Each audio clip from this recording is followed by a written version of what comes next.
করে সুইস ব্যাংকে নিয়ে জমা করছে, চুরি করে নিয়ে আমার দেশের গরিব মেহনতি মানুষের মাথার ঘাম পায়ে ফেলানো ট্যাক্সের পয়সা চুরি করে করে বিদেশে যারা বেগম পাড়া করেছে, ওই বেগম পাড়ার সম্পত্তি যোগ দিলে তো পার ক্যাপিটা ইনকাম বাড়বে।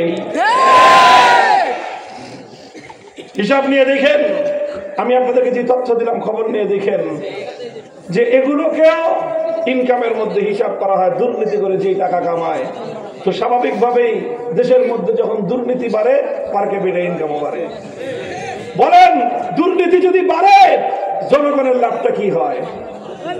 আরে ভাই, গোটা জনগণের সম্পদ এটা হকরা করে তলাবিহীন ঝুড়িতে পরিণত করে দেশের সম্পদ, জনগণের সম্পদ পাচার করলো, অন্য দেশে নিয়ে গেল।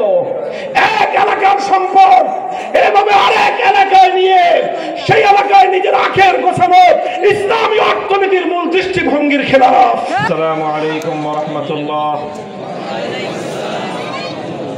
ইন্নাল হামদুলিল্লাহ নাহমাদুহু ওয়া নাস্তাঈনুহু ওয়া নাস্তাগফিরুহু ওয়া নু'মিনু বিহি ওয়া নাতাওয়াক্কালু আলাইহি ونشهد أن لا إله إلا الله وحده لا شريك له ونشهد أن سيدنا ومولانا محمدا عبده ورسوله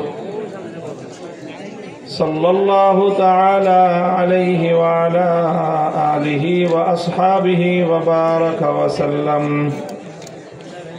وبارك وسلم تسليما كثيرا. أما بعد فأعوذ بالله من الشيطان الرجيم. بسم الله الرحمن الرحيم. الذين إن مكناهم في الأرض أقاموا الصلاة وآتوا الزكاة وأمروا بالمعروف ونهوا عن المنكر ولله عاقبة الأمور. بارك الله لنا ولكم في القرآن العظيم ونفعنا وإياكم بالآيات والذكر الحكيم. اللهم صل على محمد وعلى آل محمد كما صليت على إبراهيم وعلى آل إبراهيم إنك حميد مجيد. اللهم بارك على محمد وعلى آل محمد كما باركت على إبراهيم وعلى آل إبراهيم إنك حميد مجيد.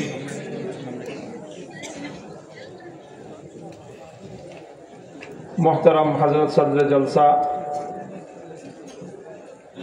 উপস্থিত হযরত উলামায়ে কেরাম,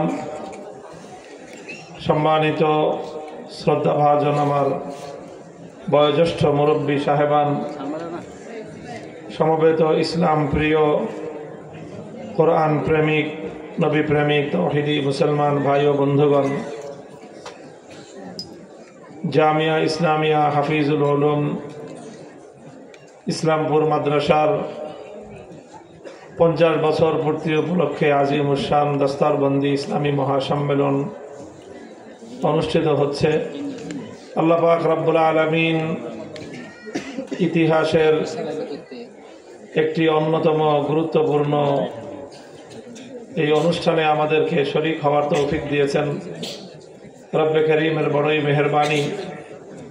আল্লাহ রব্বুল আলামিনের দরবারে আমরা কালিমাতুশ শুকরের হাদিয়া পেশ করি, আলহামদুলিল্লাহ।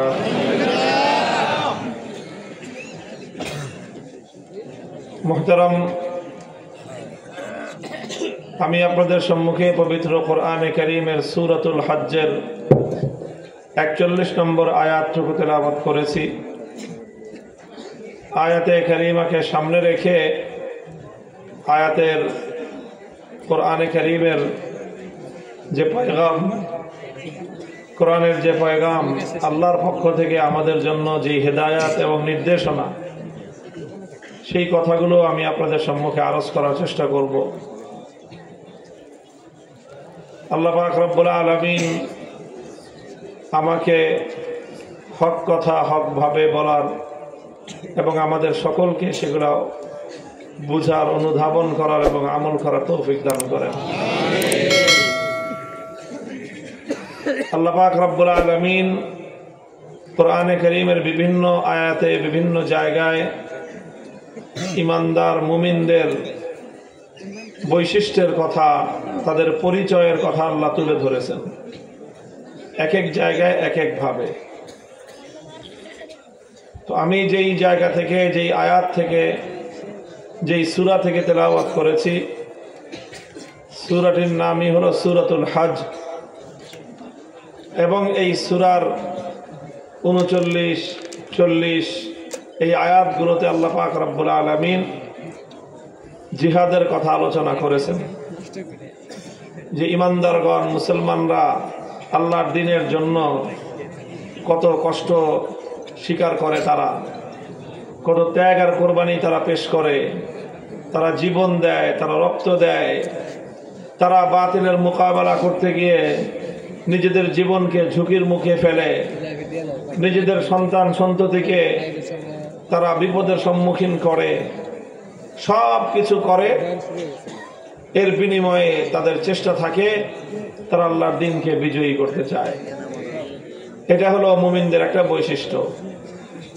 এরপরে আলোচনা করতে গিয়ে আল্লাহ পাক বলেছেন, এই লড়াই সংগ্রাম, যুদ্ধ, জিহাদ, এই সব কিছুর মধ্য দিয়ে আল্লাহ পাক রব্বুল আলামিন এক সময় পৃথিবীতে ঈমানদারদেরকে আল্লাহ পাক বিজয়ী করেন।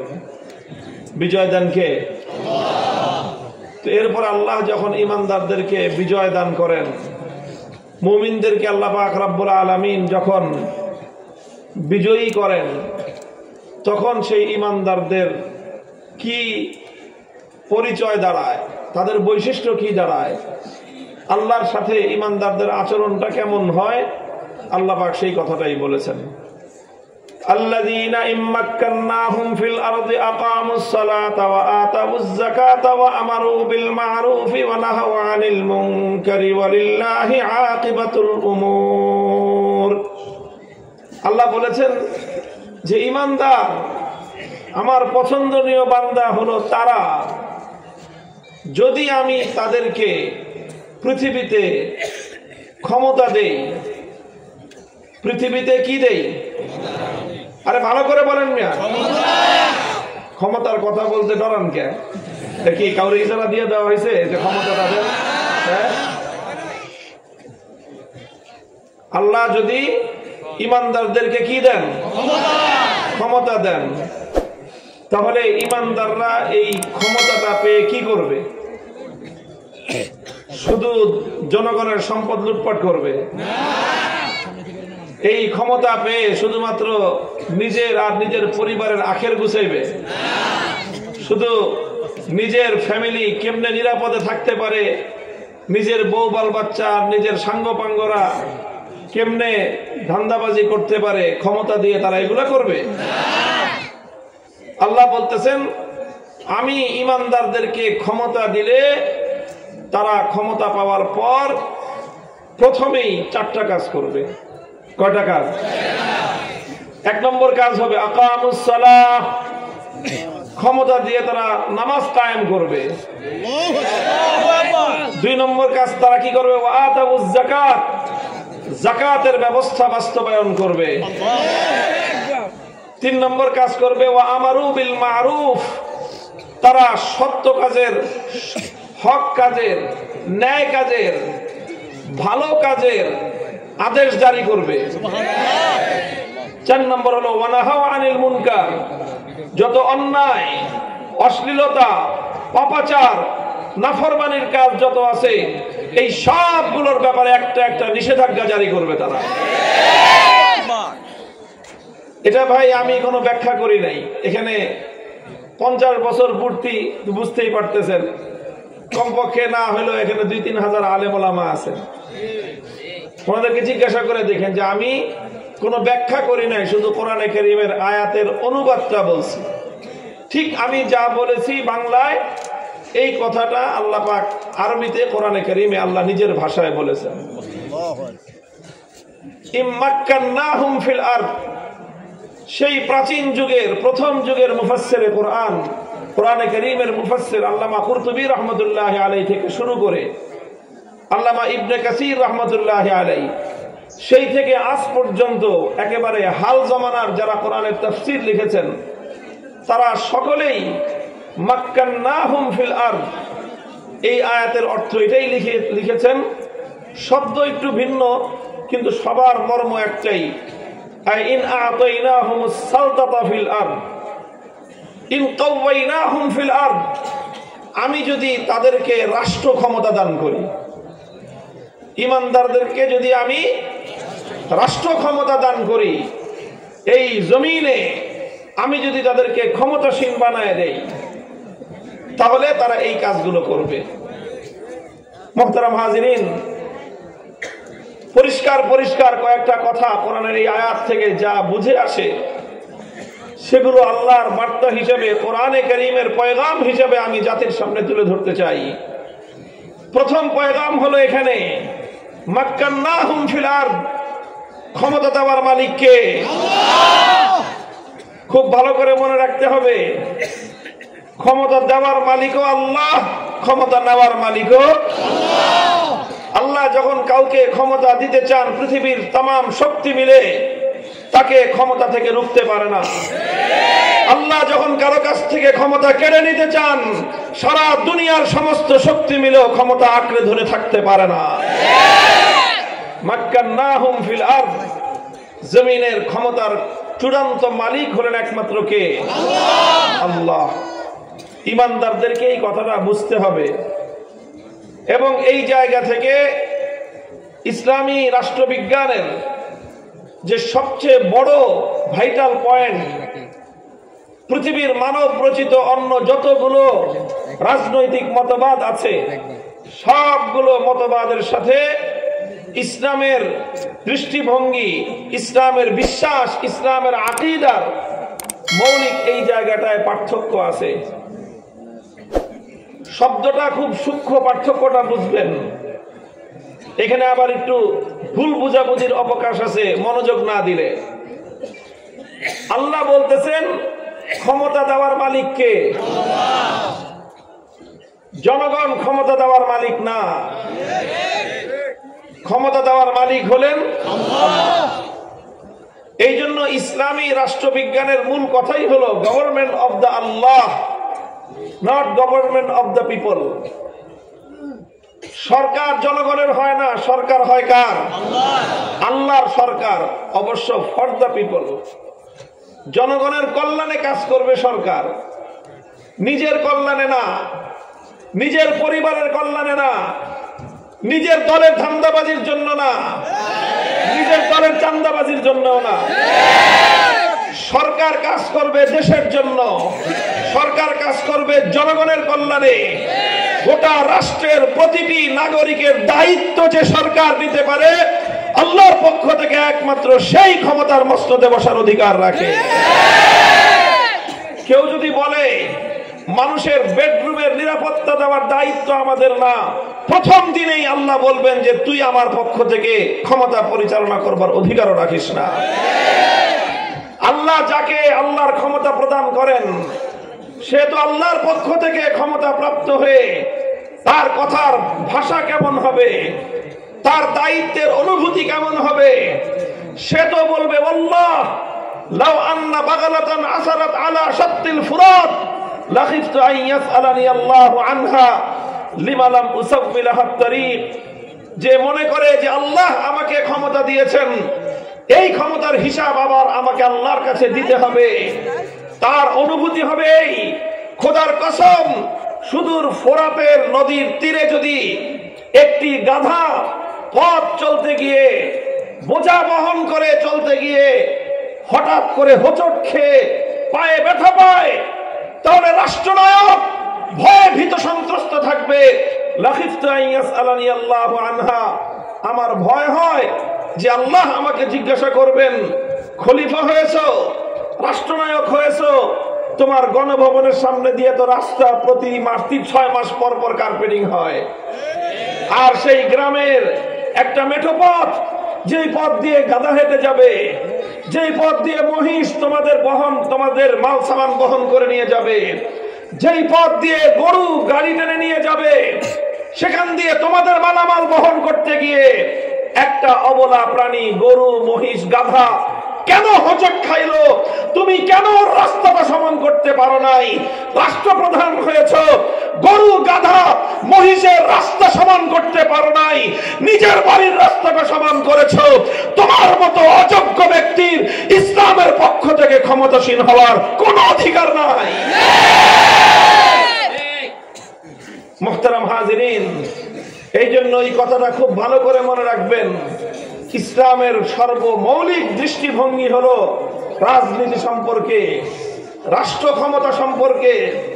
রাষ্ট্র ক্ষমতার আসল মালিককে নিয়াবাতান আনিল্লাহ, আল্লাহর প্রতিনিধি হিসেবে আল্লাহ পাক সরকারকে ক্ষমতা দান করেন।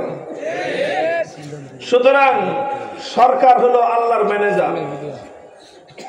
এক কথায় বলতে গেলে সরকার হলো কি? আল্লাহর ম্যানেজার। মালিককে চিৎকার করে বলেন, রাষ্ট্র ক্ষমতার মালিককে? আল্লাহ হলেন রাষ্ট্র ক্ষমতার প্রকৃত মালিক, আর সরকার হলো ম্যানেজার। ম্যানেজার কিন্তু সব কাজ চালায়। কথা বলেন ঠিক কিনা? মিল, কল কারখানা, ফ্যাক্টরি, ব্যবসা বাণিজ্যের প্রতিষ্ঠান, আপনি যখনই যাবেন যে দেখবেন যে চেয়ারে বসা ম্যানেজার। আপনি টাকা দিচ্ছেন, টাকা নিচ্ছে ম্যানেজার। আপনাকে চেক দিচ্ছে ম্যানেজার। আপনি মাল কিনতেছেন, মাল বুঝে দিচ্ছে ম্যানেজার। আপনি তাকে জমা দিচ্ছেন, জমার স্লিপ বুঝে নিচ্ছে ম্যানেজার। ভাউচারে স্বাক্ষর করতেছে ম্যানেজার। সব কিছু ম্যানেজার করতেছে। সব কিছু ম্যানেজার করলেও এই ম্যানেজার কিন্তু নিজের ইচ্ছায় কোনো কিছু করার অধিকার রাখে না। দিন শেষে ম্যানেজারকে তার এই ব্যবসা প্রতিষ্ঠানের পাই পাই করে হিসাব মালিককে বুঝিয়ে দিতে হয়। মালিকের নির্দেশনার বাইরে, মালিকের অর্ডারের বাইরে মালিক বলেছে অমুককে মাল দিবা না, মালিক বলেছে অমুককে বাকি দিবা না, মালিক বলেছে অমুকের সাথে কারবার চলবে না। ম্যানেজার যদি মাতব্বরি করে মালিকের অর্ডার সে যদি ভায়োলেট করে, মালিকের অর্ডার যদি সে উপেক্ষা করে, চাকরি থাকবে? মালিক কান ধরে বলবে যে তুমি ম্যানেজার হয়ে মালিকের মতো আচরণ করতে চাও, মালিকের মতো তুমি একটা প্রতিষ্ঠানে মালিক দুইজন হয় না, মালিক আমি, তুমি আমার ম্যানেজার। কোন ম্যানেজার যদি ব্যবসা প্রতিষ্ঠানে, যে কোনো প্রতিষ্ঠানে মালিকের অর্ডার উপেক্ষা করে কোন আদেশ বাস্তবায়ন করে, কোন কার্যক্রম পরিচালনা করে, সেই ম্যানেজার ওই প্রতিষ্ঠানে আর ম্যানেজার থাকার অধিকার রাখে না। ঠিক তদ্রূপ রাষ্ট্র ক্ষমতার প্রকৃত মালিক হলেন কে? আর সরকার হলো আল্লাহর পক্ষ থেকে ম্যানেজার। সুতরাং সরকার এমন ভাবে রাষ্ট্র পরিচালনা করবে যেমন ভাবে আল্লাহ আইন দিয়েছেন। এই জন্য চূড়ান্ত ভাবে ইসলাম বলে আইন প্রণয়ন করার সার্বভৌম ক্ষমতা একমাত্র কার? আল্লাহ আইন দিবেন, আল্লাহ রুলস করে দিবেন, আল্লাহ সিস্টেম দিয়ে দিবেন। সরকাররা আল্লাহর সিস্টেম অনুযায়ী আল্লাহর সিস্টেমকে ম্যানেজারের মতো করে জনগণের উপর বাস্তবায়ন করবে। কাজেই এই যে পশ্চিমা সভ্যতা, পশ্চিমা গণতন্ত্র, পশ্চিমা সমাজতন্ত্র, ইউরোপ, আমেরিকা, ইহুদি, খ্রিস্টানরা মুসলমানদেরকে আল্লাহ প্রদত্ত সেই রাজনৈতিক ব্যবস্থা থেকে তাদেরকে দূরে সরায় নিয়ে এখন তাদেরকে এমন এক কথা শিখিয়ে দিয়েছে, এমন এক কথা বুঝিয়ে দিয়েছে, যেই কথা বিশ্বাস করলে মানুষের ঈমানই থাকে না। আল্লাহ পাক রব্বুল ইজ্জত আমাদের ঈমান এবং আমলকে হেফাজত করেন। আল্লাযীনা ইম্মাক্কান্নাহুম ফিল আরদি আকামুস সালাতা ওয়া আতাউয যাকাত। ক্ষমতা দেওয়ার একমাত্র মালিক কে? আল্লাহ বলতেছেন, আমি যদি আমার ঈমানদারদেরকে রাষ্ট্র ক্ষমতা প্রদান করি, তাহলে তারা এই রাষ্ট্র ক্ষমতা পাওয়ার পর আমার নির্দেশ মোতাবেক সর্বপ্রথম 4টি কর্মসূচি তারা বাস্তবায়ন করবে। 1 নম্বর কর্মসূচি নামাজ কায়েম করবে, 2 নম্বর কর্মসূচি যাকাত বাস্তবায়ন করবে, 3 নম্বর কর্মসূচি হবে সৎ কাজের আদেশ জারি করবে, 4 নম্বর হলো তারা অন্যায় অসৎ কাজ নাফরমানির কাজের প্রতি নিষেধাজ্ঞা জারি করবে। কথাটা পরিষ্কার হলো? পরিষ্কার? মুহতারাম হাজিরিন, আমি এখান থেকে আরো দুইটা আলোচনায় যাব। এই কথাগুলি মনে রাখতে হবে, একটার পরে একটা, সিঁড়ির পরে যেরকম একটার পর একটা সিঁড়ি আসে, তো ওই সিঁড়ির ধাপে ধাপে আমাকে আলোচনা সামনের দিকে যেতে হবে। পিছনের কথা কিন্তু আপনারা ভুলতে পারবেন না, তাহলে সামনের আলোচনা বুঝে আসবে না। একটু মনোযোগ দিয়ে কথা খেয়াল করবেন। এখানে প্রথম একটা প্রশ্ন আসতে পারে যে আল্লাহ পাক রাষ্ট্র ক্ষমতা দিয়ে এত গুরুত্বের সাথে নামাজ আর রোজার কথা, নামাজ আর যাকাতের কথা কেন বললেন? আমরা তো মনে করি যে নামাজ আর যাকাত এটা তো হুজুরদের কাজ, এটা তো মসজিদ মাদ্রাসার কাজ। ক্ষমতায় যারা যাবে তারা গিয়ে তো ব্রিজ বানাবে, কালভার্ট বানাবে, রাস্তা বানাবে, মিল ফ্যাক্টরি বানাবে, এই করবে সেই করবে। নামাজ রোজা এটা আবার সরকারের কাজ হলো কেমনে? এটা হলো আমাদের সাধারণ মানুষের ধারণা। কথা বলেন ঠিক কিনা?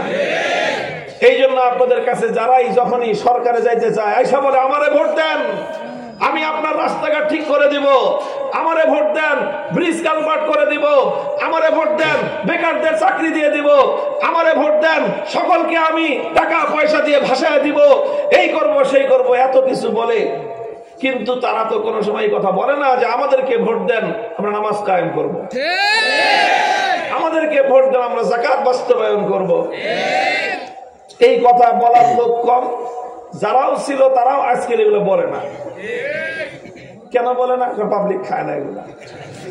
পাবলিক খায় কি? পাবলিক খায় হুজুর আমাকে টাকা কি দিবেন সেটা কর, এই নামাজ যাকাত দিয়ে কি হবে আমাদের?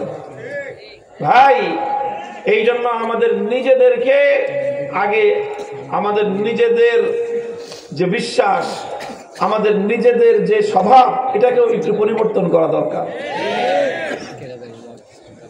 নামাজ এবং যাকাতের এতটা গুরুত্ব কেন? যে আল্লাহ পাক বললেন সরকার ক্ষমতায় এসে প্রথম কাজ হবে তার নামাজ ঠিক করা, তারপরের কাজ হবে তার যাকাত বাস্তবায়ন করা। এই দুইটা কাজকে ইসলামী রাষ্ট্রবিজ্ঞানের মধ্যে, ইসলামী খেলাফত ব্যবস্থার মধ্যে এত গুরুত্বের সাথে আল্লাহ পাক রব্বুল আলামিন কেন উল্লেখ করলেন? মুহতারাম হাজিরিন, আমি আপনাদেরকে শুধু নামাজ, যাকাত আর এরপরে আমর বিল মারুফ আর নাহি আনিল মুনকার, এই তিনটা বিষয় সম্পর্কে তিনটা কথা বলি। দেখেন, ইসলাম বিশ্বাস করে যদি কোন সরকার, কোন জাতির মধ্যে নামাজ যদি ঠিক হয়ে যায়, আবার বলছি, কোন জাতির মধ্যে যদি নামাজ ঠিক হয়ে যায়, সেই জাতির দিন দুনিয়া অর্ধেকের চেয়ে বেশি এমনিতেই ঠিক হয়ে যাবে। বলবেন হুজুর কেমনে ঠিক হবে? আমি আপনাদেরকে একটা দৃষ্টান্ত দিয়ে বোঝাই, ঐতিহাসিক দৃষ্টান্ত। খলিফাতুল মুসলিমিন ওমরে ফারুক রাদিয়াল্লাহু আনহুর নাম শুনেছেন আপনারা? কারা কারা শুনছেন?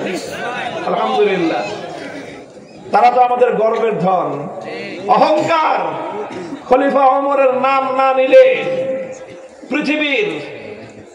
পৃথিবীর ইতিহাসের মহানায়ক যারা, বিশ্ব ইতিহাসের সফলতম রাষ্ট্রনায়ক যারা, খলিফা ওমরের নাম না লিখলে সেই তালিকা কোনোদিন পূর্ণাঙ্গতা পাবে না। অর্ধ জাহানের শাসক ছিলেন, সাম্য এবং ইনসাফ কায়েম করে দুনিয়ার মানুষের ঘরে ঘরে ন্যায় এবং ইনসাফের পতাকা উড্ডীন করেছিলেন, মানুষের ঘরে ঘরে তার অধিকার পৌঁছে দিয়েছিলেন, দরিদ্র মানুষের ঘরে ঘরে নিজে পিঠে বোঝা বহন করে খাদ্য তাদের ঘরে পৌঁছে দিয়েছিলেন, প্রতিটি মানুষের জানমালের নিরাপত্তা প্রতিষ্ঠা করেছিলেন। তিনি এমন পরিবেশ কায়েম করেছিলেন যে একজন সুন্দরী নারী, একজন সুন্দরী যুবতী রমণী মূল্যবান অলংকার আদি পরে মাইলের পর মাইল পথ হেঁটে যেত না। ইয়াখলা তাখাফু আহাদান ইল্লাল্লাহ, জমিনে এক আল্লাহ ছাড়া তার কাউকে ভয় করতে হতো না। এই যে এমন এক সোনার শাসন কায়েম করলেন, মানুষের শান্তি প্রতিষ্ঠা করলেন, কিসের মাধ্যমে করেছিলেন? খলিফা ওমর। আমি খলিফা ওমর রাদিয়াল্লাহু আনহুর একটা ঐতিহাসিক উদ্ধৃতি আপনাদের কাছে উল্লেখ করে শোনাচ্ছি।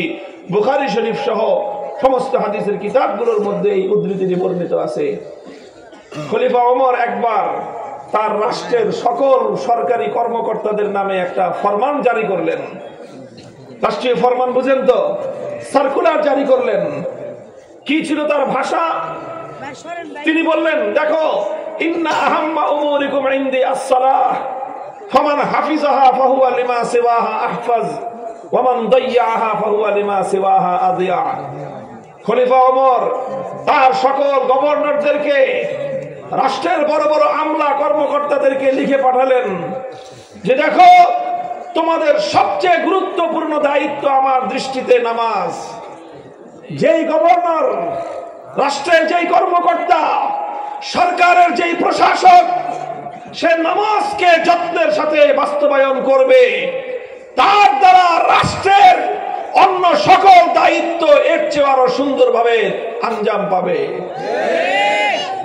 যেই দায়িত্বশীল, যেই মন্ত্রী, যেই সচিব, যেই গভর্নর, যেই মেয়র তার ক্ষমতাসীন এলাকার মধ্যে সুন্দরভাবে নামাজ বাস্তবায়ন করবে, সেই দায়িত্বশীল তার ডিপার্টমেন্টের প্রত্যেকটা কাজ এর চেয়ে আরো সুন্দরভাবে আঞ্জাম দিতে পারবে। ওয়ামান দাইয়াহা ফাহুয়া লিমা সিওয়াহা আদিয়াউ। আর যেই দায়িত্বশীল, যেই মন্ত্রী, যেই সচিব, যেই রাষ্ট্রের কর্মকর্তা নামাজকে নষ্ট করবে, ফাহুয়া লিমা সিওয়াহা আদিয়াউ, ওরে একটা ব্রিজ বানাইতে দিলে ও ওই ব্রিজের মধ্যে রডের বদলে বাঁশ দিবে। যেই কর্মকর্তা নামাজ ধ্বংস করবে, ওকে একটা রাস্তা বানাইতে দিলে আলকাতরার জায়গায় ও কেরোসিন তেল ঢালবে। রাষ্ট্রের যে জায়গায় ওকে দায়িত্ব দেওয়া হবে, প্রত্যেকটা জায়গাকে ও ধ্বংস করে ছাড়বে। জনগণ এবং দেশের কল্যাণ তার দ্বারা হবে না। মনে রাখবেন, যে ব্যক্তি তার খোদার সঙ্গে গাদ্দারি করতে পারে, সে কোনোদিন খোদার বান্দার সঙ্গে আমানতদারি রক্ষা করতে পারে না। এই একটা স্বাভাবিক কথা, আপনার বিবেককে জিজ্ঞাসা করেন তো, যেই বলা বাবার সাথে গাদ্দারি করে, ও বুঝি ভাইয়ের হক দিবে? বলেন তো আপনারা। আরে বাপের সাথে যে সন্তান গাদ্দারি করতে পারে, সেই সন্তান ভাইয়ের হক আদায় করতে পারে কোনোদিন? ভাইয়ের সাথে যে হক, ভাইকে যে হক দিবে, বোনকে যে হক দিবে, এলাকাবাসীকে যে হক দিবে, আত্মীয় স্বজনকে যে তাদের হক প্রাপ্য বুঝে দিবে, সে নিজের বাপ মাকে বুঝি না খাওয়ায় মারতে পারে? নিজের বাপ মায়ের আদেশ সে অমান্য করতে পারে? আরে ভাই, যে নিজের বাপ মায়ের আদেশ অমান্য করতে পারে, যার দ্বারা নিজের বাপ মা কষ্ট পায়, যে নিজের বাপ মায়ের হক আদায় করতে পারে না, তার দ্বারা এলাকার জনগণ তো দূরের কথা, তার আপন ভাইয়ের হকও তার দ্বারা আদায় হতে পারে না। যেই বেটা নামাজ ধ্বংস করে খোদার সঙ্গে গাদ্দারি করলো, সে খোদার বান্দাদের হক কেমনে আদায় করবে? মুসলমান, আজ তোমরা ইসলামের এই মূল নীতি ভুলে গিয়েছো।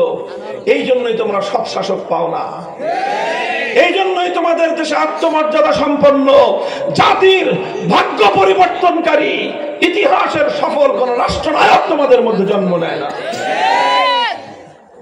এই জন্য ইসলাম বলতেছে, ইন্নাস সালাতা তানহা আনিল ফাহশাই ওয়াল মুনকারি ওয়া লাযিকরুল্লাহি আকবার ওয়াল্লাহু ইয়ালামু মা তাসনাউন। নামাজ এমন একটা বিধান, আল্লাহর কোরআন দায়িত্ব গ্রহণ করেছে, যেই ব্যক্তি, যেই পরিবার, যেই জাতি নামাজকে আঁকড়ে ধরবে, সেই জাতির মধ্যে আমার আল্লাহ ঘোষণা করেছেন তাদের মধ্যে অন্যায় এবং অশ্লীলতা স্থান পাবে না। নামাজ কায়েম করো। সরকারি সকল কর্মকর্তাদের জন্য, যদি সে মুসলমান হয়ে থাকে, যদি সে ইমানদার হয়ে থাকে, সকলের জন্য সুন্দরভাবে নামাজ বাস্তবায়ন করো। একজন মানুষ যখন নামাজে অভ্যস্ত হয়ে যাবে, 5 ওয়াক্ত যখন সে নামাজের হক আদায় করে আল্লাহ পাক রব্বুল আলামিনের সামনে যখন সে হাজিরা দিবে, সে 5 বার মনে করবে, আমি আমার আল্লাহর সামনে দাঁড়িয়ে জীবনের হিসাব দিচ্ছি। আল্লাহর কসম খেয়ে বলি, একদিন চুরি করতে পারে, 2 দিন চুরি করতে পারে, 3 নম্বর দিনে গিয়ে ওর বিবেক ওকে বাধা দিবে যে আল্লাহর কাছে তোর কি জবাব হবে। এই জন্য মনে করবেন না নামাজ শুধুমাত্র একটা ধর্মীয় বিষয়। নামাজ ইসলামের সবচেয়ে গুরুত্বপূর্ণ স্তম্ভ। কোনো সন্দেহ নাই আসসালাতু ইমাদুদ্দিন, মান আকামাহা ফাকাদ আকামাদ্দিন ওয়া মান হাদামাহা ফাকাদ হাদামাদ্দিন। ইসলামের সবচেয়ে প্রধান খুঁটি হলো নামাজ। যে ব্যক্তি নামাজকে ঠিক রাখলো, ইসলাম ঠিক থাকলো।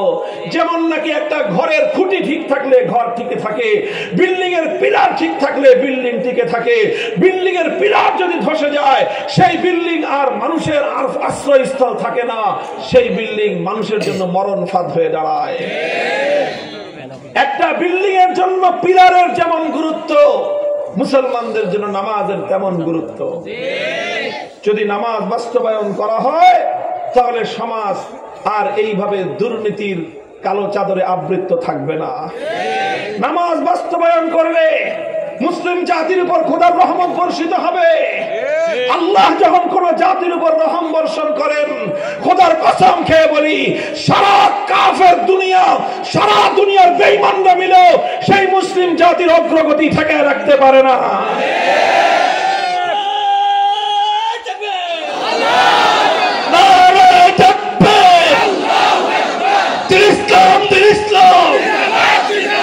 জিন্দাবাদ জিন্দাবাদ।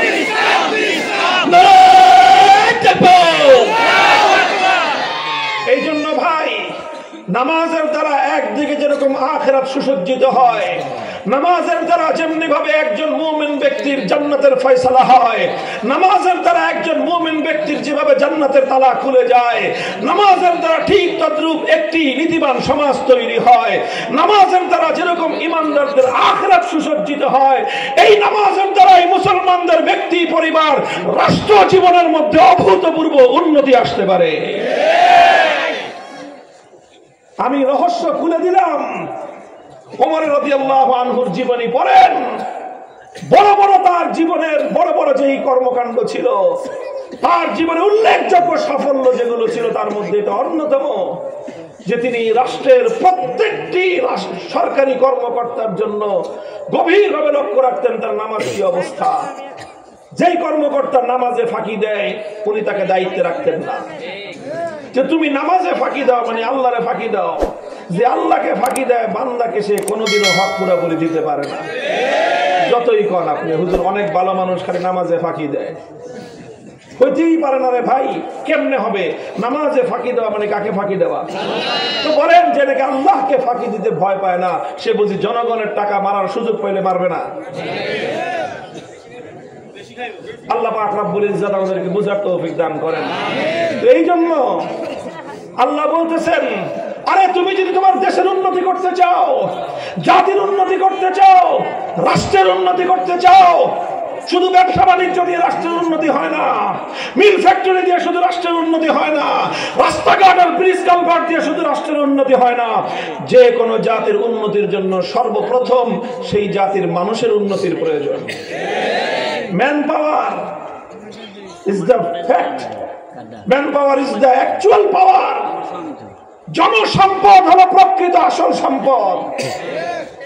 জনসম্পদ আসল সম্পদ, টাকার সম্পদ আসল সম্পদ নয়, সোনার সম্পদ আসল সম্পদ নয়, ডলারের সম্পদ আসল সম্পদ নয়। জাতির জনগণকে যদি তুমি জনসম্পদে পরিণত করতে না পারো, সেই জাতি কোনোদিন উন্নত জাতি হিসেবে বিশ্ব দরবারে স্থান পাবে না। আর জাতি সম্পদ, জাতির জনসম্পদ উন্নয়নের ক্ষেত্রে নামাজের চেয়ে, সালাতের চেয়ে বেশি কার্যকর ঔষধ আর দুনিয়াতে দ্বিতীয়টা নাই। এই জন্য আল্লাহ বলেছেন, প্রথম নামাজটাকে সুন্দরভাবে বাস্তবায়ন করো, দেখবা। শুধু ভাই রাষ্ট্রের কথা বলতেছি না, শুধু রাষ্ট্রের কথা বলতেছি না। আপনি যে কোনো প্রতিষ্ঠান পরিচালনা করেন, গার্মেন্টস, মিল, ফ্যাক্টরি, ব্যবসা বাণিজ্য, যে কোনো আপনি আপনার ব্যবসা প্রতিষ্ঠানের মধ্যে সকল কর্মকর্তা কর্মচারীদের জন্য সুন্দরভাবে নামাজের ব্যবস্থা করেন। আপনার ফ্যাক্টরিতে যেন কোনো বেনামাজি না থাকে, প্রত্যেকটা মানুষের জন্য নামাজের ব্যবস্থা করেন। নামাজের টাইমে ফ্যাক্টরি বন্ধ রাখেন, বন্ধ রাখতে না পারলে শিফট করেন। 2 শিফটে হবে, 1 শিফট আগে নামাজ পড়বে, তারপরে তারা কাজে যোগদান করবে, এরপরে আবার আরেক শিফট নামাজে যাবে। এইভাবে আপনার ফ্যাক্টরিতে, আপনার মিল কলকারখানায়, আপনার ব্যবসা প্রতিষ্ঠানে শতভাগ এমপ্লয়ি যদি নামাজি হয়, খোদার কসম খেয়ে বলি আপনার ব্যবসা প্রতিষ্ঠানে ইনশাআল্লাহ অন্য 10টা ব্যবসা প্রতিষ্ঠানের চেয়ে বরকতের দিক থেকে, নীতির দিক থেকে, দুর্নীতি মুক্ত হওয়ার দিক থেকে অগ্রসর হবে। অ্যাপ্লাই করে দেখেন না আমার আল্লাহর বিধানটা। আমরা তো চিন্তা করি যে আমার কর্মচারী নামাজ পড়তে গেলে তো লস, নামাজ পড়তে গেলে টাইম যাবে, জোহরের সময় আধা ঘন্টা, আসরের সময় 20 মিনিট, মাগরিবের সময় 15 মিনিট। কাজে এই নামাজে যেই কর্মচারী নামাজ পড়ে, যেই কামলা নামাজ পড়ে, যেই ড্রাইভার নামাজ পড়ে, এদেরকে অনেকে চাকরি দিতে চায় না, মনে করে যে লস। আহাম্মকের দল, এই নামাজ তোমার লস করবে না। তোমার ড্রাইভারের নামাজ, তোমার কামলার নামাজ, তোমার কর্মীর নামাজ, তোমার ওই শ্রমিকের নামাজ, তোমার কর্মচারীর নামাজ, তোমার কর্মকর্তার নামাজ তাকে যেরকম বরকত দিবে, তোমার প্রতিষ্ঠানকেও মানোন্নত করবে। খোদার কসম খেয়ে বলি এটা আমার আল্লাহর জিম্মাদারি। আল্লাযীনা ইম্মাক্কান্নাহুম ফিল আরদি আকামুস সালাহ, নামাজ কায়েম করবে প্রথম কথা। সুতরাং নামাজ কায়েম করাটা এটা রাষ্ট্রের একটা গুরুত্বপূর্ণ দায়িত্ব। এটার দ্বারা যেরকম আখিরাতের উন্নতি হবে, দুনিয়ারও বলেন, দুনিয়ারও জাতীয় উন্নতি হবে ইনশাআল্লাহ। 2 নম্বর বিষয়, ওয়া আতাউজ যাকাত, যাকাত ব্যবস্থা বাস্তবায়ন করতে বলেছেন আল্লাহ পাক। রাষ্ট্রের দায়িত্ব হলো যাকাত ব্যবস্থা বাস্তবায়ন করো। যাকাত ব্যবস্থা মানে কি? তুখাযু মিন আগনিয়াইহিম ওয়া তুরাদ্দু আলা ফুকারাইহিম। যাকাত মানে হলো ধনীদের কাছ থেকে কমিশন লও, গরিবদেরকে কমিশনটা বন্টন করে দাও। আমাকে কমিশন খায় কারা এখন বলেন? সব চোরেরা কমিশন খেয়ে রাষ্ট্রটাকে ফোকলা বানা ফেলেছে। আল্লাহ বলতেছেন কমিশন যাবে বড়লোকদের সম্পদ থেকে। বড়লোকের কাছ থেকে যত কমিশন নেওয়া হলো 100% বন্টিত হবে কাদের মধ্যে? গরিবের মধ্যে। কাইলা ইয়াকুনা দুলাতাম বাইনাল আগনিয়াই মিনকুম। ইসলামী অর্থনীতির সবচেয়ে বড় মূলনীতি, যদি কেউ জানতে চান যে ইসলাম দুনিয়াতে যে অর্থ ব্যবস্থা বাস্তবায়ন করতে চায় তার সবচেয়ে বড় মূলনীতি কি, আমি বলতেছি সেই মূলনীতি আল্লাহর কোরআন থেকে। কাইলা ইয়াকুনা দুলাতান বাইনাল আগনিয়াই মিনকুম। ইসলাম বলে এমন অর্থ ব্যবস্থা বাস্তবায়ন করবা যে দেশের সম্পদ যেন অল্প কিছু ধনী মানুষের কাছে গিয়ে কুক্ষিগত না হয়ে যায়। অল্প কিছু মানুষ সম্পদের মালিক হবে আর সাধারণ মানুষ দরিদ্র থাকবে। ওই অল্প মানুষের সঙ্গে সাধারণ মানুষের সম্পদের আকাশ পাতাল ব্যবধান থাকবে। ইসলাম এই বৈষম্যকে জমিনের মধ্যে গুড়িয়ে দেওয়ার জন্য এসেছে।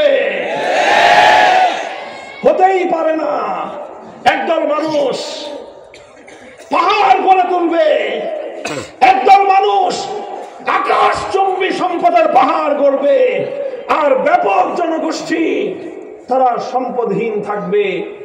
তাহলে এটা মুসলমানদের সমাজ হইতেই পারে না, হইতেই পারে না এটা। এই মুসলমানরা যদি আল্লাহর কোরআন পড়তো, তারা যদি আল্লাহর কোরআন বুঝতো, তাহলে কোন মুসলমান এইরকম সমাজ কোনোভাবেই বরদাস্ত করতো না।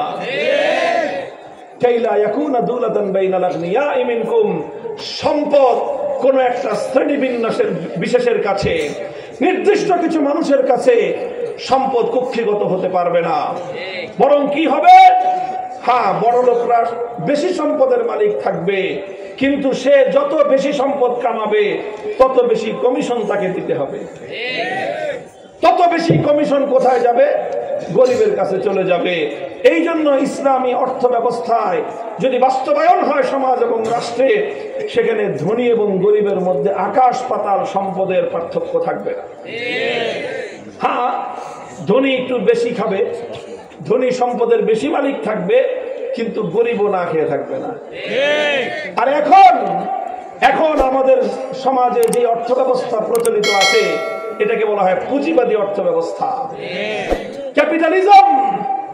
এই পুঁজিবাদী অর্থ ব্যবস্থা সবটাই হলো জনগণকে ধোঁকাবাজি, জনগণের সাথে ফাফরবাজির একটা অর্থ ব্যবস্থা। ফাফরবাজি বুঝেন না?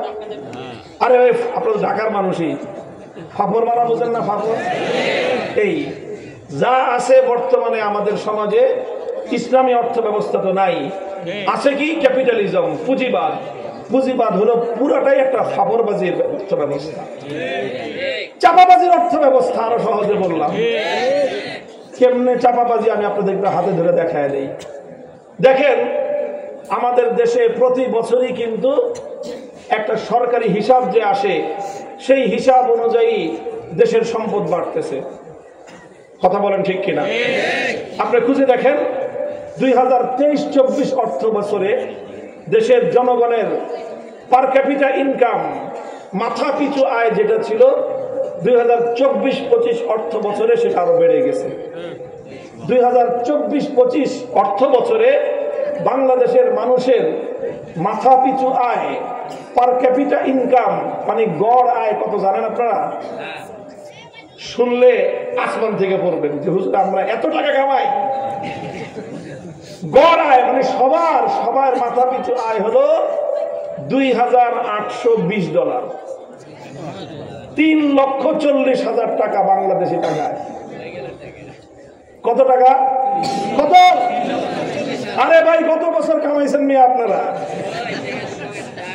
প্রত্যেকে। আর ভাই, সরকারের হিসাব, সরকার হিসাব দিছে, আন্তর্জাতিক ভাবে সারা দুনিয়াও মানছে যে হ্যাঁ, তোমাদের বাংলাদেশের জনগণের গড় আয়, মাথা পিছু আয় 2024-25 ফিসক্যাল ইয়ার, যেটা অর্থাৎ 2024-এর জুলাইয়ের 1 তারিখ থেকে 2025-এর জুনের 30 তারিখ পর্যন্ত, এটা আমাদের দেশের এক একটা অর্থ বছর। বর্তমান যেটা চলতেছে 2025-এর জুলাইয়ের 1 তারিখ থেকে 26-এর জুন পর্যন্ত, এটা পরের হিসাব, পরের মাসে আসবে।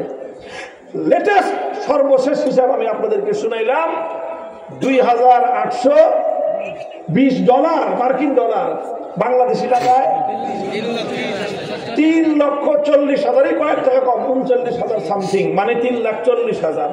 কারণ আবার ডলারের রেট আরো বাড়ছে, এই হিসাবে 3,40,000-এর উপরে। পুকুরিটা বাদ দেন, আপনারা সবাই কত টাকা করে কামান? 3,40,000 টাকা। এই হলো সরকারি হিসাব, বাংলাদেশের মানুষের গড় আয়। এখন গড় আয়ের হিসাবটা কি? গড় আয়ের হিসাবটা পুরোটাই ফাপড়বাজি। হিসাব হয় কি? জিডিপি, গ্রস ডোমেস্টিক প্রোডাকশন কি পরিমাণ, মোট আভ্যন্তরীণ প্রোডাকশন কি পরিমাণ, উৎপাদন কি পরিমাণ। দেখা যায় যে উৎপাদন বাড়তেছে, মাশাআল্লাহ, আমরাও খুশি হয়ে যাই। দেশের উৎপাদন বাড়তেছে, পার ক্যাপিটা ইনকাম বাড়তেছে, গড় আয় বাড়তেছে, মাথা পিছু আয় বাড়তেছে, 3,40,000 টাকা করে আমরা কামাইতেছি। কি এর চিন্তা? খামুয়ার দাম আরামসে ঘুরবো।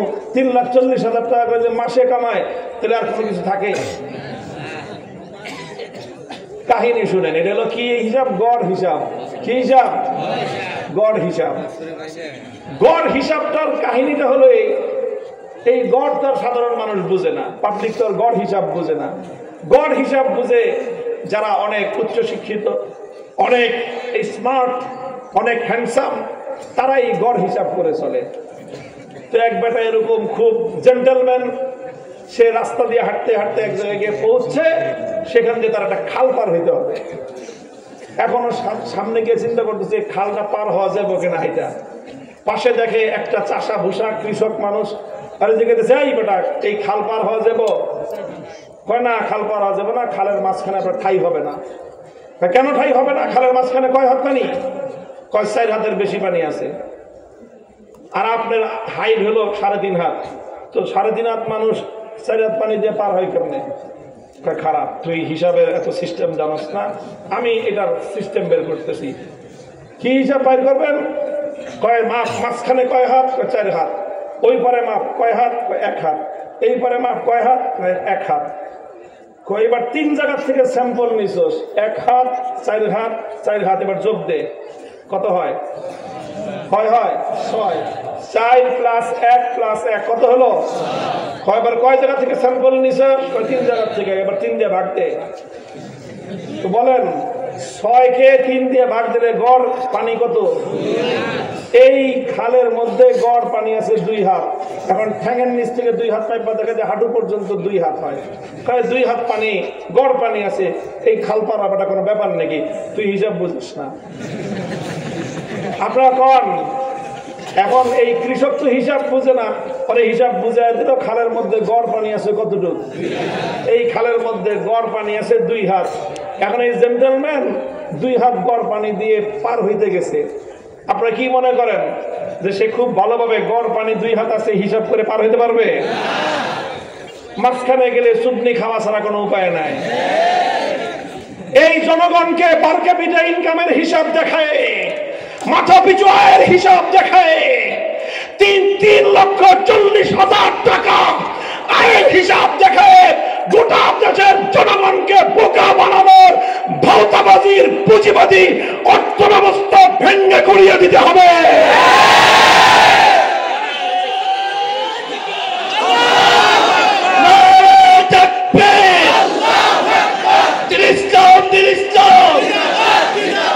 জিন্দাবাদ জিন্দাবাদ।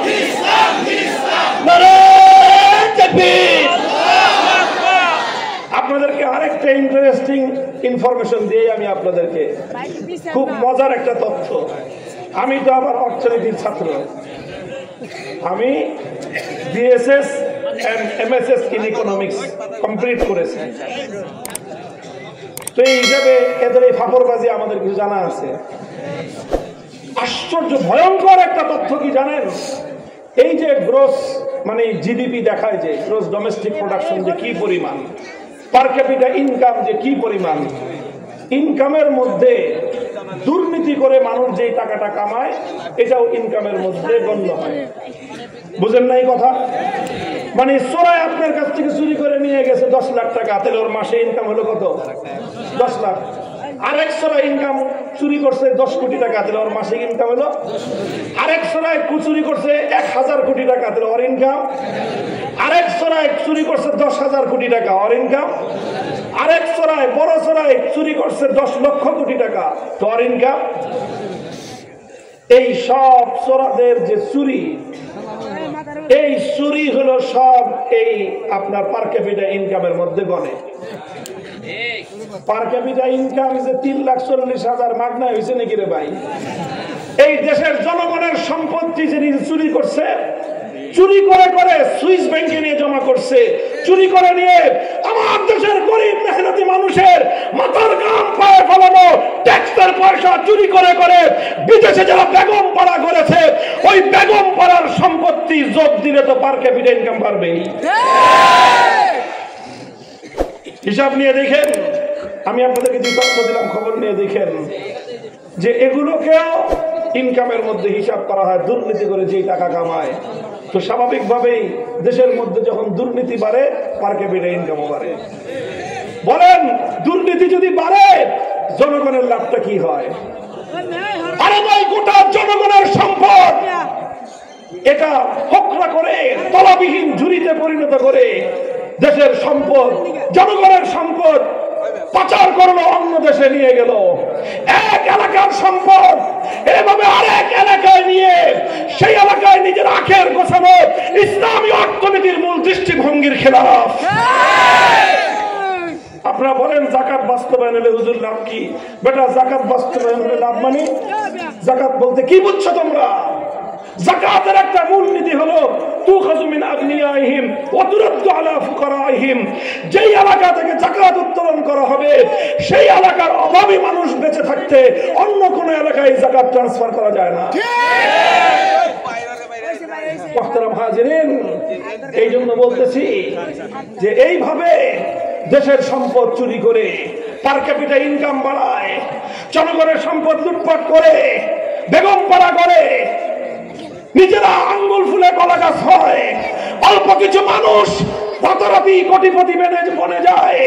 যখন যারা ক্ষমতায় আসে, ক্ষমতা জাসিনদের আশেপাশের অল্প কিছু লোক তারা রাস্তার ফকির নির্ভুত 2 দিন পরে অট্টালিকা গড়ে। মানে বলতেছি কথা, মিথ্যা কথা বলতেছি? আপনি যান বলেন বাংলাদেশের সরকারি অফিস আদালতে, আপনারা একদম আল্লাহকে হাজির নাজির যায় না বলবেন, আমার কোনো কথায় প্রভাবিত হবেন না। সরকারি অফিস আদালতে যদি কাজ করতে যান, টাকা পয়সা ছাড়া, ঘুষ দেওয়া ছাড়া কত পার্সেন্ট কাজ আপনারা করতে পারেন বলেন? বলেন, এই কথাকে আমি আপনাদেরকে শিখিয়ে দিছি। আপনারাই তো যান সরকারি অফিস আদালতে, প্রত্যেকটা মানুষের বিশ্বাস হলেই সরকারি অফিস আদালতে টাকা ছাড়া কাজ হয় না। তাহলে তার মানে কি বোঝা গেল? এই রাষ্ট্রের সরকারের কর্মকর্তা কর্মচারীদের মধ্যে প্রায় শতকরা 100% দুর্নীতিবাজ। তাহলে এই দেশ, এই সমাজ উন্নত করতে হলে সর্বপ্রথম দুর্নীতির বিরুদ্ধে সরকারি কর্মকর্তা আমাদের মধ্যে নীতি নৈতিকতা সৃষ্টি করা ছাড়া, তাদের দুর্নীতিকে রোধ করা ছাড়া এ জাতির ভাগ্যের পরিবর্তনের কোনো উপায় নাই। এই জন্য যাকাত ব্যবস্থা বাস্তবায়ন করেন। ইসলাম কি বলবে? ইসলামের যাকাত ব্যবস্থা বাস্তবায়ন করলে কখনোই এইভাবে এই ফাঁক ফোকর শুভঙ্করের ফাঁক থাকবে না, যে গড় হিসাবের একটা আপনার ভেলকিবাজি দেখায়া জনগণকে বোধাই বানায় ছেড়ে যাবে। কথা বলেন ঠিক কিনা? আঞ্চলিক ভাষায় ঢাকার ভাষা একেবারে খাস এই কথাটাই জনগণকে বোধাই বানানো হইতেছে। দেশের সম্পদ বাড়ে, হিসাব দেখায়। আরে ভাই, আরেকটা মানে জোচ্চুরির একটা কাহিনীর গল্প শুনে আপনাদেরকে। এই সমস্ত কথা তো সাধারণত আমরা হুজুররা ওয়াজ করি না, হুজুররা তো শুধু অন্য ওয়াজই করি। মানুষকে ইসলামী সমাজ ব্যবস্থার কথা, অর্থ ব্যবস্থার কথা, ইসলামী রাষ্ট্র ব্যবস্থার কথা তো আমরা বলতেও চাই না, কিন্তু বলা দরকার সাধারণ মানুষকে। দেখেন, বিগত সময়ে একটা পলিসি রাষ্ট্র মেনটেন করত। কি পলিসি? 2 দিন পর পর সরকারি কর্মকর্তার বেতন বাড়ত। কত ঠিক? নির্বাচন আসতেছে সামনে, সরকারি কর্মকর্তাদের বেতন বাড়ায় 20%। এক ফালে 1 লাখ টাকার বেতন 1,20,000।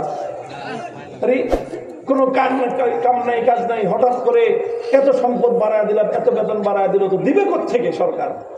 দেশে তো এত টাকা নাই, এত সম্পদ নাই।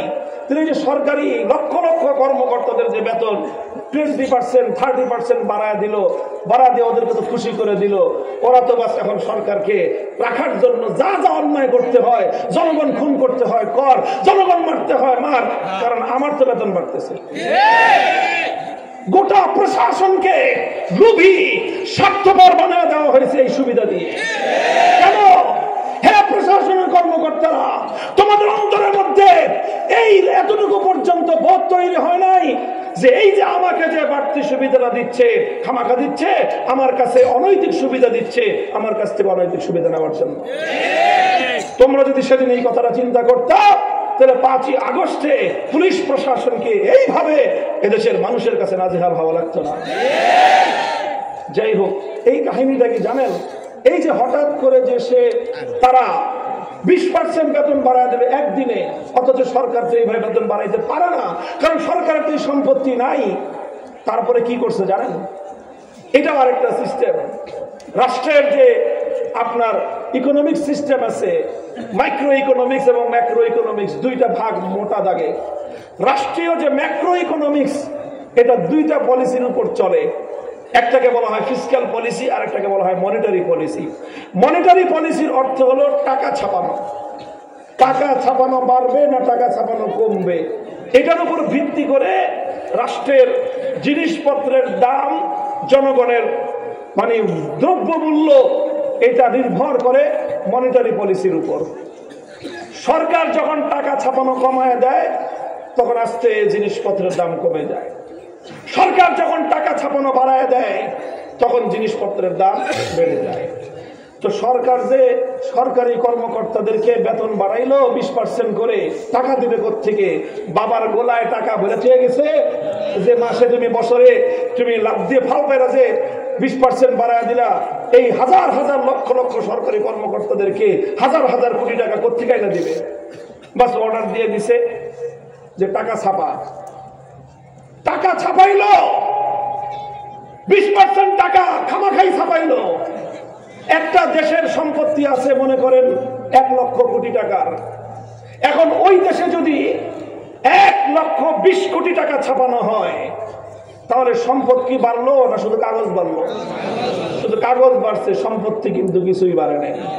আগে তুমি 100 টাকাতে যেই জিনিস পাইতা, এখন ওই জিনিস কিনতে তোমার 120 টাকা লাগবে।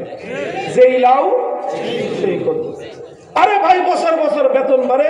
গত বছর যেই জিনিসের দাম ছিল 100 টাকা, এই বছর সেই জিনিসের দাম হলো 125 টাকা, তোমার বেতন বাড়ছে 100 টাকা, 100 টাকা থেকে 120 টাকা। বলেন, গত বছর যেই জিনিস কিনতেন 100 টাকা দিয়ে, এবার সেই জিনিসের দাম যদি হয় 125 টাকা, আর আপনার বেতন যদি বাড়ে 20 টাকা, তাহলে আপনার লাভ হলো না লস হলো?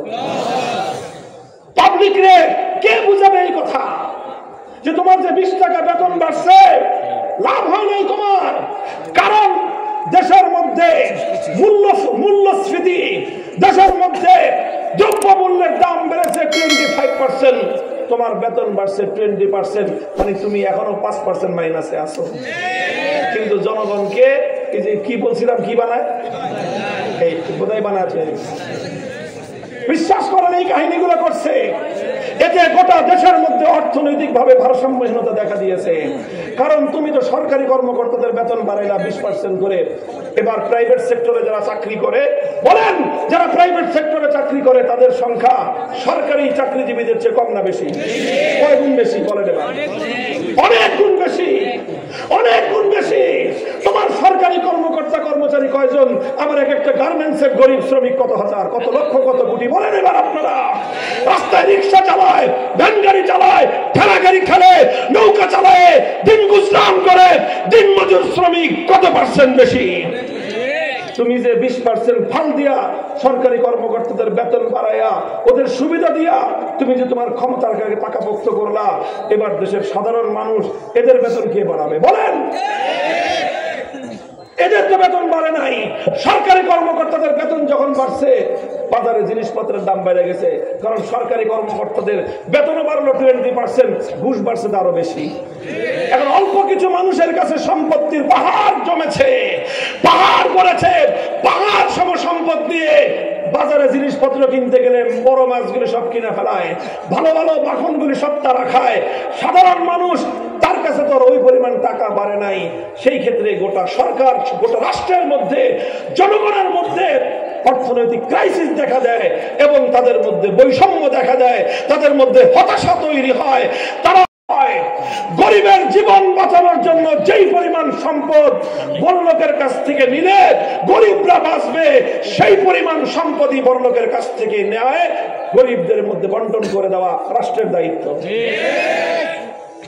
বলেন, যদি এই সিস্টেম, আল্লাহর নবীর এই আদর্শ যদি একটা সমাজে বাস্তবায়িত হয়, সেই সমাজে কারো বাড়িতে 3টা প্রাণ থাকবে, আর কেউ 10 জন 20 জন নিয়ে একটা পরিবার, মা অসুস্থ, মা দুকে দুকে মারা যায়, সন্তান চেয়ে চেয়ে দেখে, মাকে হাসপাতালে নিয়ে ন্যূনতম চিকিৎসাটুকু দেওয়ার সামর্থ্য তার নাই, বুক চাপড়ায় বাবার সামনে, পিতার সামনে, দিনমজুর পিতার সামনে কলিজার টুকরা সন্তান তরপায় তরপায় মারা যেতেছে, ওর মুখে ওষুধটুকু কিনে দেওয়ার মতো সামর্থ্য তার নাই।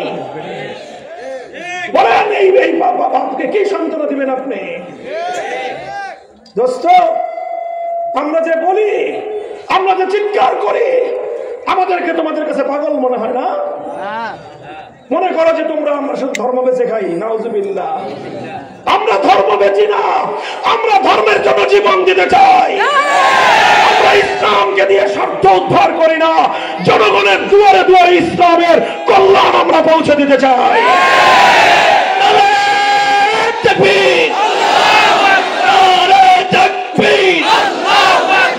সাবিলুনা সাবিলুনা আল জিহাদ আল জিহাদ,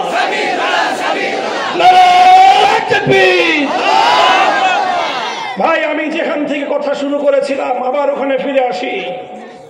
আল্লাহ যদি ইমানদারদেরকে রাষ্ট্র ক্ষমতা দান করেন, প্রথম কাজ হবে তাদের আকামুস সালাত, নামাজ কায়েম করবে। নামাজ কায়েম করার মধ্য দিয়ে গোটা রাষ্ট্রযন্ত্রকে দুর্নীতি মুক্ত করবে। আমি চ্যালেঞ্জ করে বলতে পারি, আমার বাংলাদেশে প্রতি বছর চোরাদের দুর্নীতি কমিশন, কি বললাম, দুর্নীতি কমিশনে যারা বসে থাকে, খবর নিয়ে দেখেন তারা কত বড় দুর্নীতিবাজ। তাদের রিপোর্ট অনুযায়ী প্রতি বছর হাজার হাজার কোটি টাকা দুর্নীতি হয় বাংলাদেশ থেকে।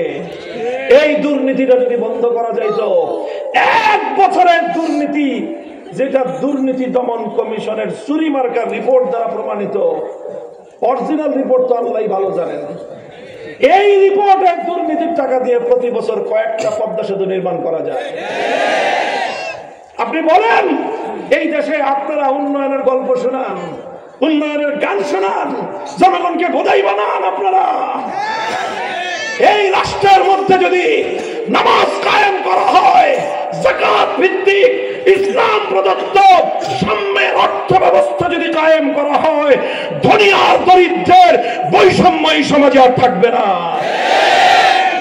জুলাই বিপ্লবটা ছিল, এই বিপ্লবের নাম কি বলেন তো? বৈষম্যহীন বাংলাদেশ গড়বার বিপ্লব। বলেন কথা ঠিক যাবে? ঠিক।